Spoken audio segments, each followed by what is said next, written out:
Hello అండి అందరికీ ఈరోజు మనం బెల్లం గారెలు ఏ విధంగా తయారు చేసుకోవాలో చూసేద్దాం. ముందుగా కడాయిలో ఆయిల్ వేసుకొని ఆయిల్ అయితే హీట్ చేసుకోవాలి. ఈలో పక్కనే మనం బెల్లాన్ని అయితే పాకం సిద్ధం చేసుకోవాలి. కప్పు బెల్లం తురుము వేసుకోవాలి. అందులో కొద్దిగా వాటర్ అయితే వేసుకొని బెల్లం పాకం వచ్చేంత వరకు మనం కరిగించి పక్కన పెట్టుకోవాలి. ఈ లోపు అయితే మన ఆయిల్ కూడా హీట్ అవుతుందన్నమాట. ఆయిల్ హీట్ అయిన తర్వాత మనం గారెలు ఈజీగా రావాలనుకుంటే చేతికి తడి పెట్టుకొని పిండిని అయితే తీసుకొని ఈ విధంగా మనం గారెలు వేసుకోవాలి. పిండి అనేది గట్టిగా ఉండాలన్నమాట. లూజ్గా ఉంటే గారెలు అనేవి రావు.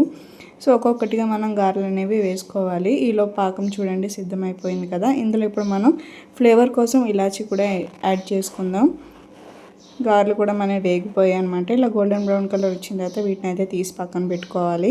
ఇప్పుడు మనం సిద్ధం చేసుకున్న బెల్లం పాకం గట్టిగా అవ్వకుండా కొద్దిగా నిమ్మరసం అయితే వేసుకుందాం. ఇప్పుడు మనం సిద్ధం చేసుకున్న గారెలు ఏవైతే ఉన్నాయో ఇవి మనం బెల్లం పాకంలో అయితే వేసుకొని ఒక అరగంట పాటు నానించుకోవాలి. ఇలా పెట్టుకోవడం వల్ల మన గారెలోకి బెల్లం పాకం అనేది వెళ్తుందనమాట. మనకు నెక్స్ట్ జ్యూసీగా కూడా తయారవుతుంది, సాఫ్ట్గా ఉంటుంది. మీరు కూడా ట్రై చేసేయండి. For more videos please to like, share and subscribe to కృపగారి వంటిల్లు.